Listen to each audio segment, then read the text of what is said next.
Something to note, all of the groups covered on this show operate in secret. The details included in this episode are based on extensive research, but ultimately can never be 100% verified except by society members themselves. Due to the graphic nature of these events, listener discretion is advised. This episode includes discussions of police brutality, murder, and racism. We advise extreme caution for children under 13. Robert Carlyle was known around town as a mean drunk. A rancher with a nice plot of land out in Rancho Cucamonga, Carlyle had a tendency to run his mouth once the whiskey started to flow. And that was exactly what happened on July 5th, 1865. Carlyle was convinced that the King brothers, a well-known Los Angeles County family, were after his land. And during a wedding at the Bella Union Hotel downtown, Carlyle waved around his pistol and bowie knife, proclaiming he wasn't afraid of them. As it turned out, one of the brothers, Andrew Jack King, was a deputy sheriff for the Los Angeles County Sheriff's Department. He confronted Carlyle and stumbled out of the hotel with a giant cut in his arm, courtesy of Carlyle's knife. But instead of telling his boss, the sheriff, about Carlyle's attack, Deputy King told his brothers, Frank and Houston. After hearing about the threats, Houston turned to Frank and said, "Let's go call on Carlyle and see if he's gonna do it." At noon the next day, Frank and Houston King entered the Bella Union Hotel. Robert Carlyle, nursing a hangover, was waiting for them. Soon after the King brothers stepped foot inside, the bullets started flying. When the smoke cleared, Frank King and Robert Carlyle were both dead. Houston King and a couple of civilians were injured. The shootout at the Bella Union was just another day in Los Angeles County, a place founded on bloodshed and bedlam. And a place where the Wild West culture continues to live on within the LASD's deputy gangs.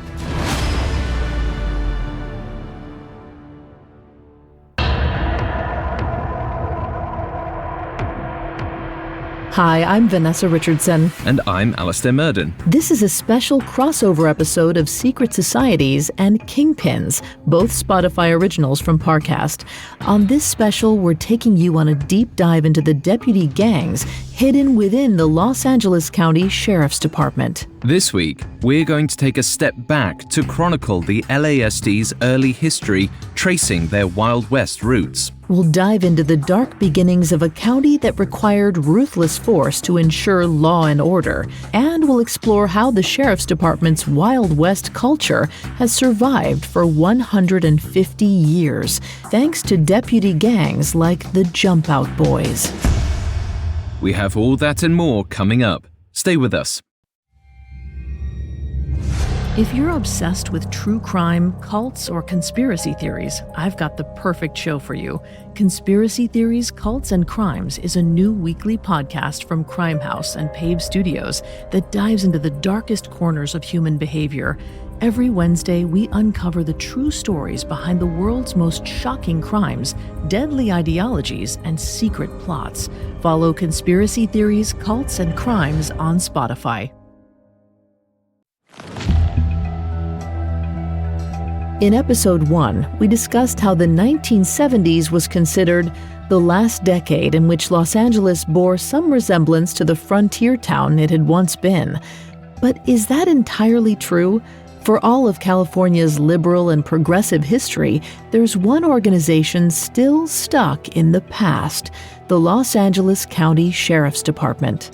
For over 150 years, the sheriffs and their deputies have held on to Southern California's Wild West roots, a bygone era full of desperados, cattle rustlers, and bank robbers, in which frontier justice was required to tame one of the most dangerous cities on this side of the Mississippi River. In the early 1800s, the Los Angeles region was an agrarian melting pot, a diverse mix of Mexican, Spanish, Afro-Mexican, Indigenous, and Anglo residents.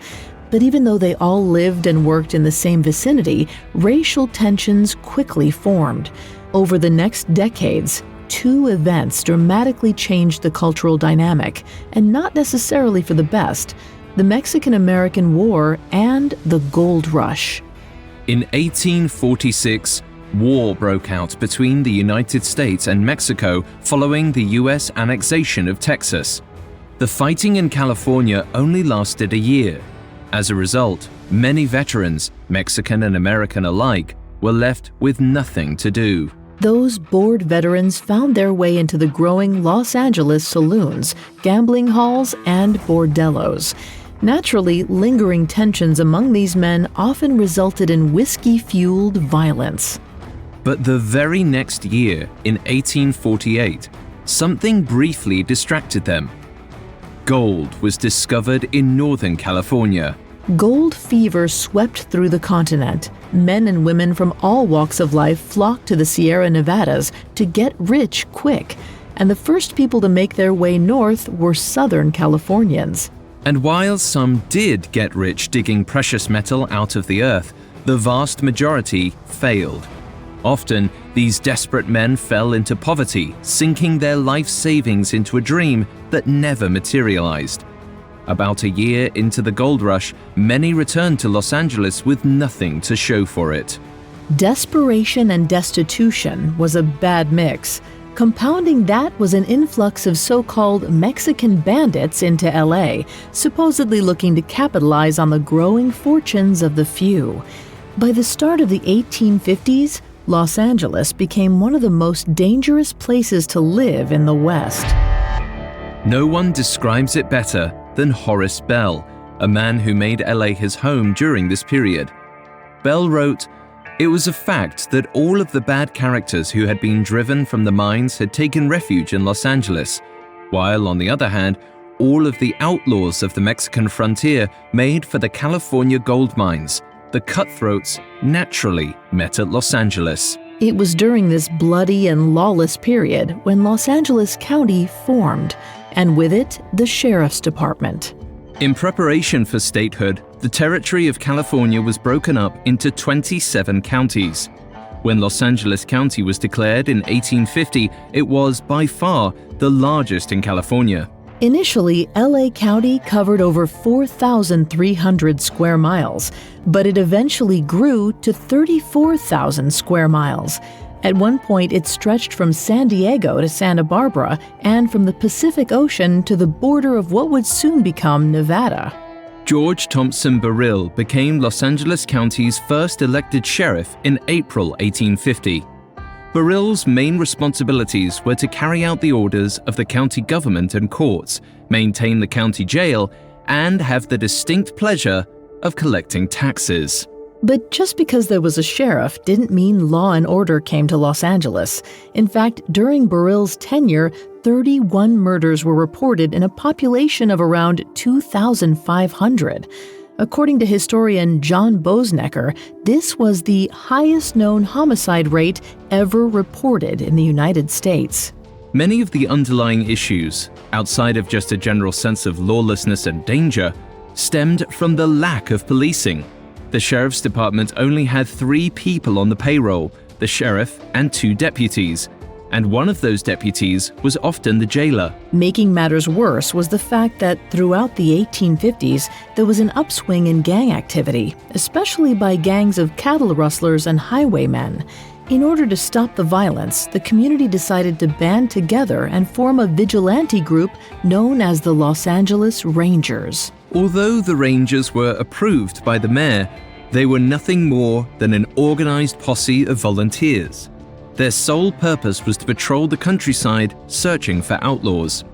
This idea of unofficial official law enforcement was welcomed with open arms by the undermanned LASD, especially by the new sheriff, James Barton. James Barton was elected sheriff in 1851, 1 year after the department's creation. During his tenure, he would become emblematic of the ruthless, frontier-style lawman commonly seen in film and television, for better or for worse. Sheriff Barton had no qualms about vigilante justice. So, with his blessing, The Los Angeles Rangers scoured the mountains and deserts, putting down thieves and desperados in extrajudicial shootouts. And the people loved it. One local newspaper wrote, "The Rangers have always evinced a commendable willingness to do their duty in bringing violators of the law to merited justice. Public good and public protection are all they have brought." Despite the public's support, the Rangers disbanded sometime around 1856, but their spirit and legacy lived on. Many of the later LA sheriffs were alumni of the Rangers. Being attached to the group appeared to help sheriff candidates get elected. Those sheriffs carried a philosophy with them from the Ranger days. The LASD was in over its head, and the only way for crime to be put down was through vigilantism, especially when it came to the notorious Las Manillas gang. Las Manillas, Spanish for the handcuffs, was formed by outlaws Juan Flores and Pancho Daniel in the spring of 1856. Eventually, another notorious bandit, Andres Fuentes, joined the gang as well. Las Manillas roamed around Central California, stealing cattle and robbing the mostly white settlers. And with each passing day, they added to their growing army. Some accounts claim that the gang surpassed 50 men. In January 1857, Las Manillas made their way to the town of San Juan Capistrano, roughly 50 miles south of downtown LA. They raided a couple of general stores, killing an unarmed German store owner.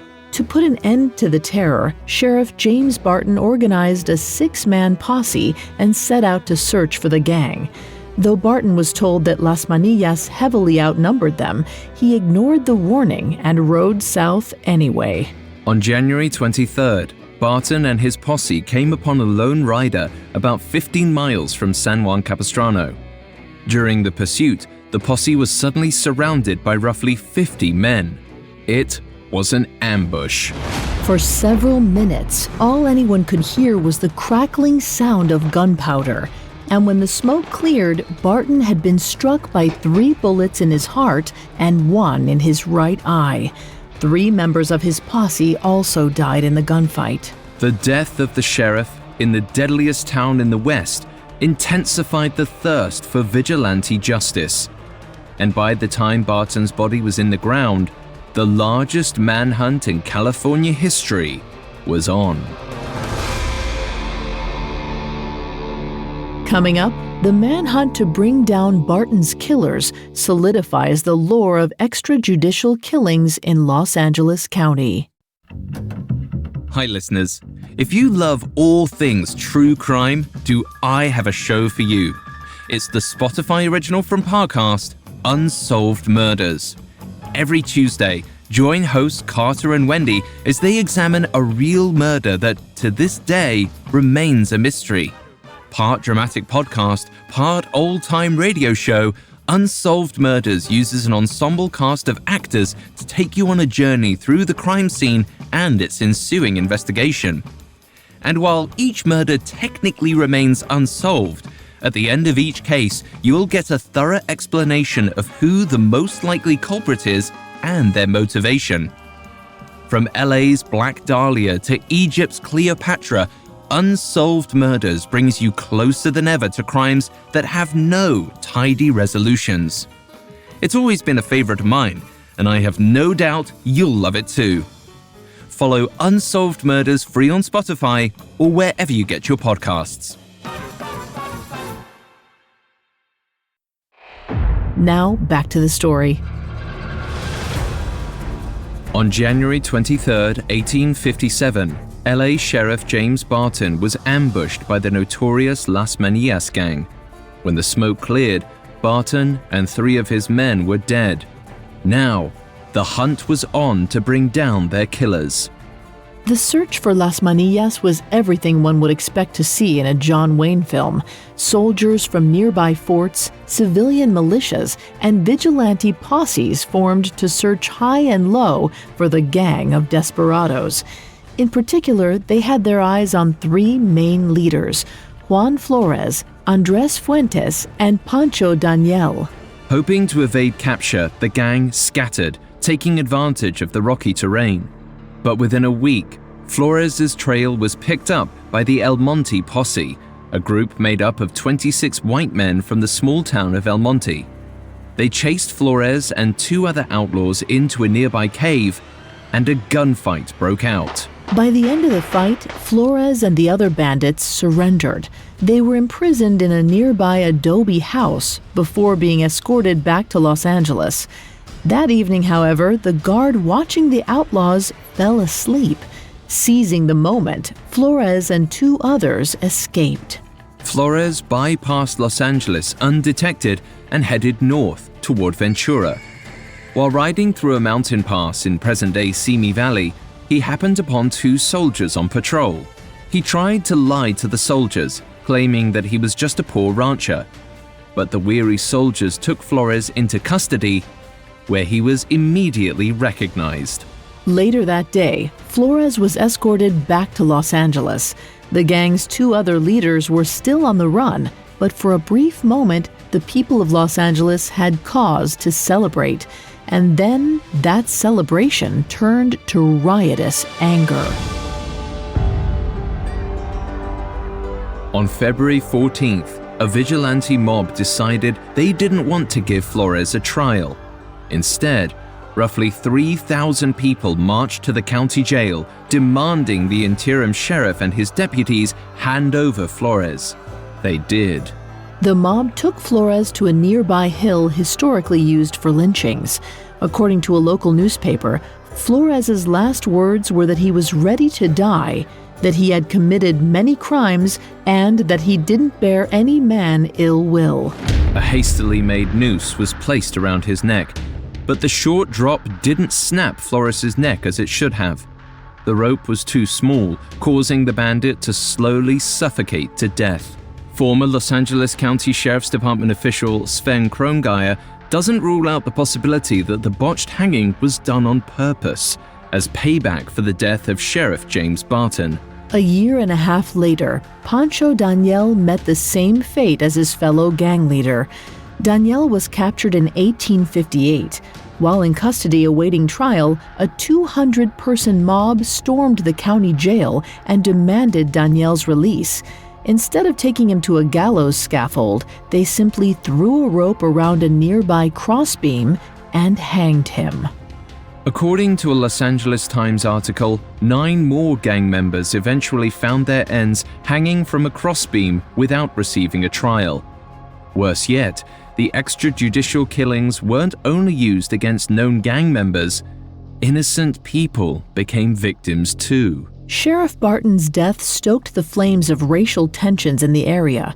In the immediate aftermath of the gunfight, the LA Marshal arrested 40 Hispanic residents known as Californios, simply on the assumption that they may have been members of Las Manillas.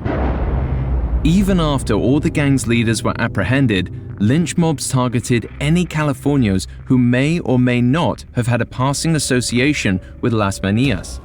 For example, Encarnacion Berriesa and Diego Navarro were accused of either giving Juan Flores safe passage or directly involved in Barton's death. No evidence ever supported these rumors and accusations. The Latino population knew that the only way to keep the peace was to publicly proclaim their sympathies for Barton. They did all they could to distance themselves from Las Manillas, but unfortunately the mob was out for blood, and innocent people were killed as a result. Such was the way of Los Angeles County as the years passed. In the fall of 1863, a small group of outlaws known as the Damewood Gang were awaiting trial in the county jail. A vigilante mob came to the conclusion that the legal system was too slow. So, 200 people stormed the jail to speed things up. An 18-year-old named Andrew Wood was in jail at the time for chicken theft. Unfortunately for Wood, he was lumped in with the Damewood Gang during the chaos, and his body swung from the beams as well. 1 month later, another lynch mob formed to bring frontier justice to a known killer named Charles Wilkins. The sheriff was in the middle of escorting Wilkins to jail when they were confronted by angry vigilantes. The sheriff was forced to hand his prisoner over. It seems strange that a man of the law would allow mob rule to dictate his actions. After all, he was the man with the badge. But in LA, that wasn't how it worked. Unlike other notorious frontier towns like Hayes or Deadwood, LA's population was steadily growing, but the sheriff's department didn't grow with it. Many of these mobs were in the hundreds, and no amount of deputizing was going to keep them at bay. It also didn't help that many of these lynch mobs were racially based. More often than not, when a non-white person committed a crime, due process was seemingly thrown out the window. A list of lynchings throughout LA history shows that the vast majority of the victims had Hispanic or indigenous names. White names are few and far between. Which probably explains why, in the wake of the Bella Union Hotel shootout in 1865, there was no vigilante justice against the surviving King brothers. Perhaps because the dispute was between two white parties, citizens felt there was no need to dole out violence. However, people of other races didn't fare as well, and in 1871, a white lynch mob committed one of the worst crimes in LA's history. At that time, the population of Los Angeles hovered around 6,000 people. Less than 200 of them were Chinese immigrants. These immigrants mostly settled into the notoriously violent and seedy Calle de los Negros, a street filled with saloons, bordellos, and gambling halls. Throughout the 1850s and 60s, relations between the Chinese immigrants and the other ethnic groups were fairly neutral. That changed around 1869 when the local newspaper started running xenophobic editorials against the Chinese. Those racial tensions finally boiled over in October 1871. There are several versions of how the violence actually began, but the general consensus was this. Two rival Chinese businessmen were arguing over the price of a sex worker. The argument transitioned from heated words to lead bullets, and violence spilled into the streets. Two marshal's deputies rushed to put an end to the gunfight by responding with more gunfire of their own. When the shooting finally ended, a deputy was injured and a white civilian was dead. A vicious rumor spread throughout the city that the Chinese were on a mission to exterminate white people. A mob of 500 white locals marched down to Chinatown to put a stop to the non-existent race war. For 4 hours, they tore through Chinese homes and businesses, looting and destroying their property. They grabbed as many Chinese men they could find and hanged or shot them. During the chaos, the sheriff attempted to stop the mob by promising to arrest the Chinese men who instigated the shooting in the first place. But the mob ignored him. Allegedly, the sheriff deputized over 20 men and formed a posse to stop the rioting. But by the time it was organized, the mob had worn itself out and gone home. The Chinese massacre of 1871 would go down as one of the worst racial atrocities in Los Angeles history.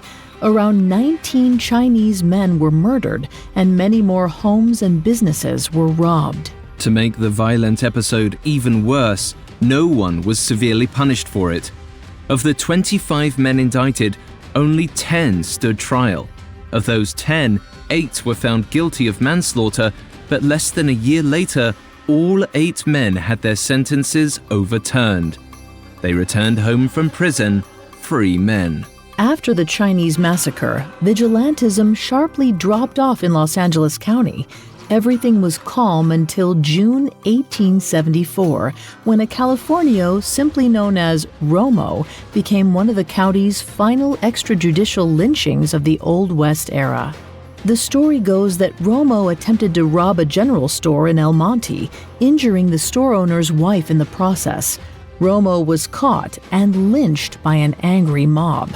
Historian Robert Blue posits that the reason for the sudden lynching after years without one may have been fear. A month before, the Los Angeles County Sheriff's Department captured the infamous Tiburcio Vasquez, leader of the Vasquez gang. It was believed that Romo was a member of the gang. Vasquez's capture put an end to one of California's last desperados, and Romo's lynching closed the book on vigilantism. In the decades that followed, Los Angeles, both city and county, seemed to quiet down. While there were random sparks of violence, such as bank or train robberies, the era of the untamed, lawless West appeared to be winding down. Except, as Los Angeles raced to a new century, the sheriff's department refused to shed its Wild West roots.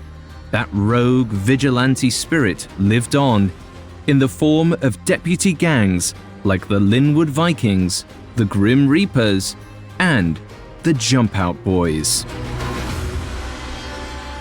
Coming up, the Jump Out Boys hold on to Wild West culture. Now, back to the story. Toward the end of the 1800s, Los Angeles County was on the cusp of progress.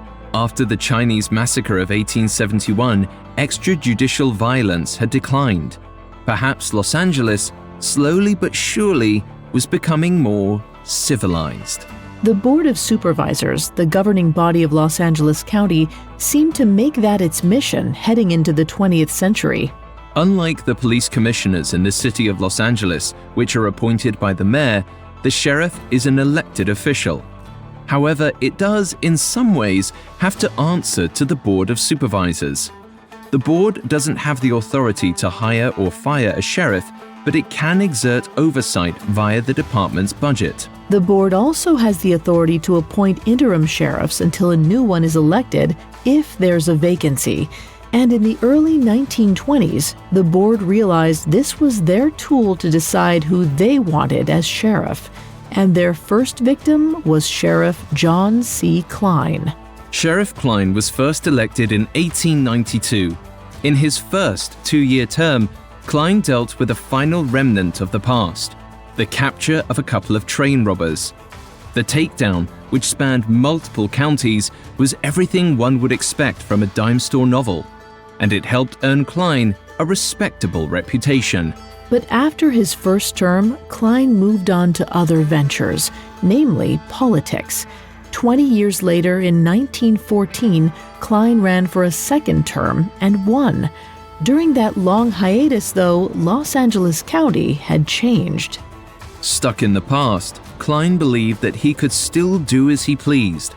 The Board of Supervisors begged to differ. In 1920, Klein was accused of 21 different violations. Among them were the misappropriation of funds, appointing too many part-time special deputies, and requiring deputies to purchase their equipment from Klein's brother's store. He was found guilty on 7 of the 21 counts and forced out of office. The Board of Supervisors refused to return the Sheriff's Department to its old, lawless ways. Los Angeles was growing faster than ever. If it wanted to become the New York of the West, it couldn't have renegade sheriffs.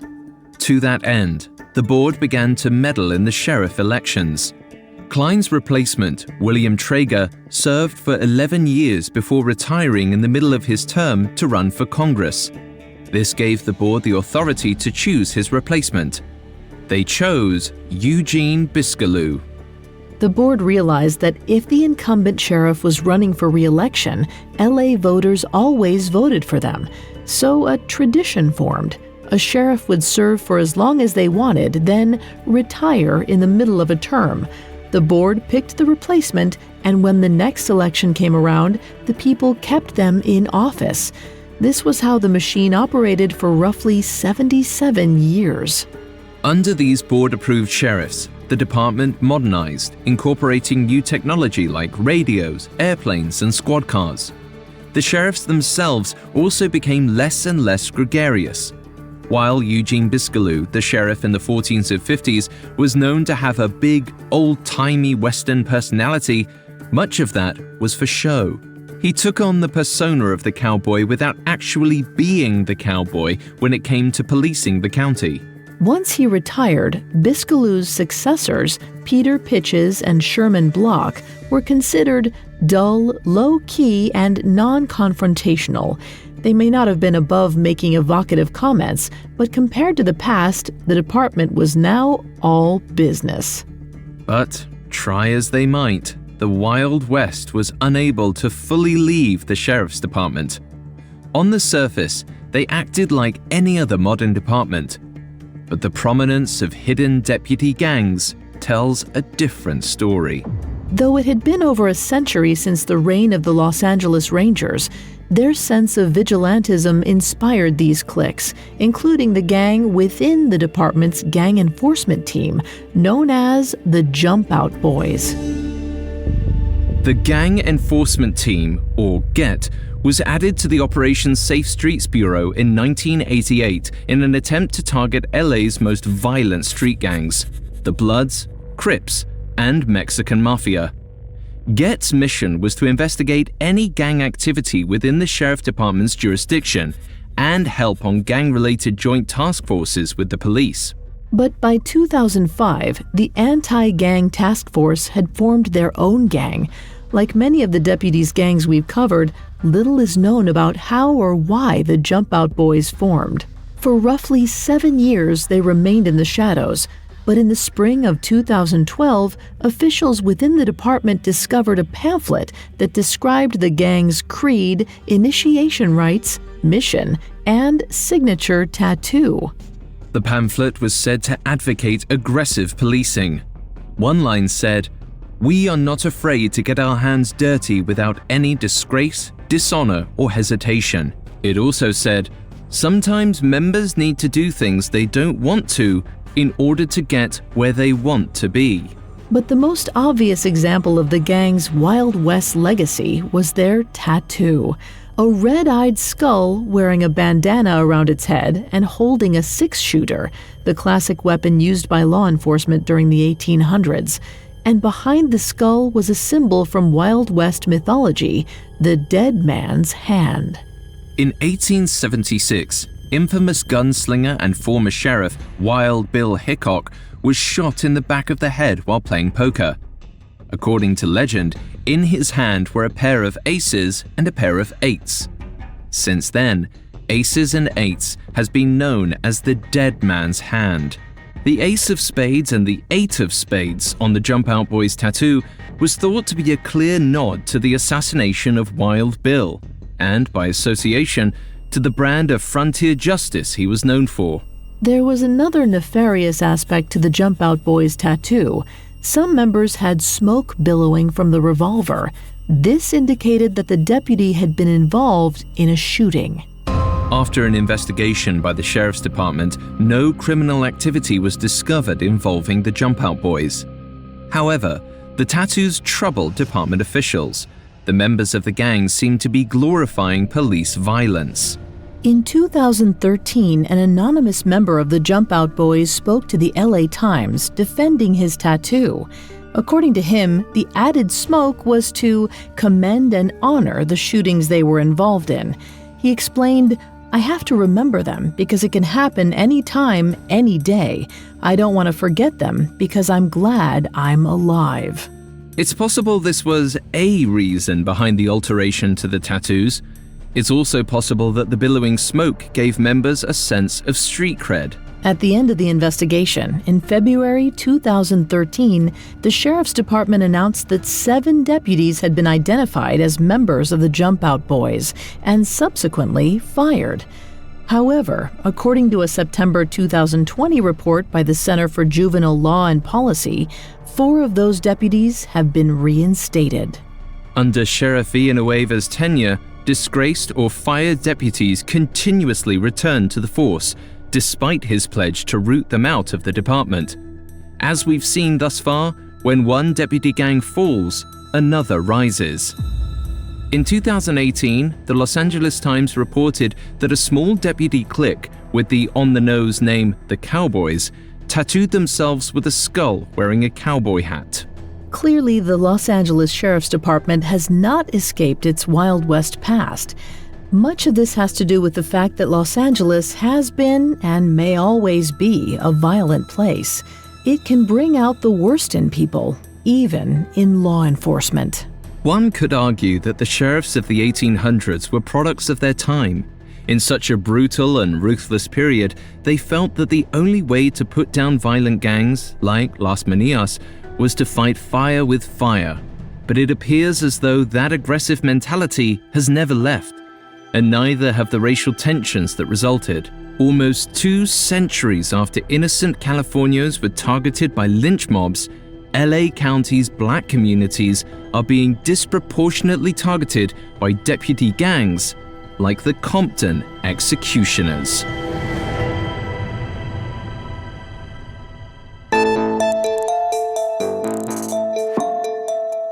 Thanks again for listening. Next week, we're heading to Compton to explore an active deputy gang known as the Executioners. Among the many resources used, we found 6 Gun Sound, the early history of the Los Angeles County Sheriff's Department by Sven Krongeier, to be particularly helpful in our research. You can find all episodes of Secret Societies, Kingpins, and all other Spotify originals from Parcast for free on Spotify. We'll see you next time. Kingpins and Secret Societies are Spotify originals from Parcast. Executive producers include Max and Ron Cutler, sound design by Russell Nash, with production assistance by Ron Shapiro, Carly Madden, and Joshua Kern. This episode was written by Joe Guerra, with fact-checking by Bennett Logan, and research by Julian Boireau, Brad Klein, and Brian Petrus. This episode stars Vanessa Richardson and Alastair Murden.